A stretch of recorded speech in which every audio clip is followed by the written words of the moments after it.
আগেও তোমাকে আমাকে বললেন না। আর তুমি ইন্তেকালের সময় মাকে ডাকি, ছেলেকে ডাকি, মেয়েকে ডাকি, বিবিকে ডাকি, ডেকে ডেকে কত কথাই না বলে যায়। আর আমার মায়ের নবী একবারও বিবি সন্তানের কথা বললেন না। সেখানে আমার মায়ের নবী কত দরদ উম্মতের প্রতি। সে বলতে আমার ইন্তেকালের পরে ভাই ফেলুনি উম্মতি বাদী, আমার উম্মতের অবস্থা কি হবে?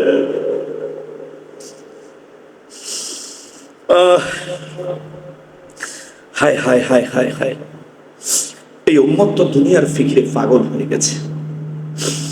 এই উম্মত তো নবীর আদর্শ ভুলে যাচ্ছে, ইহুদিদের অনুকরণে ব্যস্ত হচ্ছে।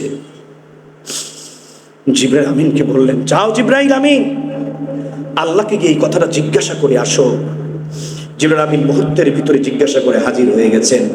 এসে বললেন, ইয়া রাসূলুল্লাহ, ইয়া হাবিবাল্লাহ, আল্লাহ রাব্বুল আলামিন আপনাকে মেসেজ দিয়েছেন, সান্ত্বনার বাণী শোনায় দিয়েছেন, আপনি ইন্তেকালের পরে আপনার উম্মতকে আল্লাহ তাআলা ধ্বংস করবেন না। আর তুমি আমি মদ নিয়ে ব্যস্ত, তুমি আমি গাঁজা নিয়ে ব্যস্ত, তুমি আমি ফেন্সিডিল নিয়ে ব্যস্ত, তুমি আমি জেনা নিয়ে ব্যস্ত, তুমি আমি পথ প্রদূষণ নিয়ে ব্যস্ত, তুমি আমি বিভিন্ন ধরনের অশ্লীলতা, বেহায়াপনা, যাত্রাপালা নিয়ে ব্যস্ত, দুনিয়া আমি কাজকর্মের মধ্যে ব্যস্ত।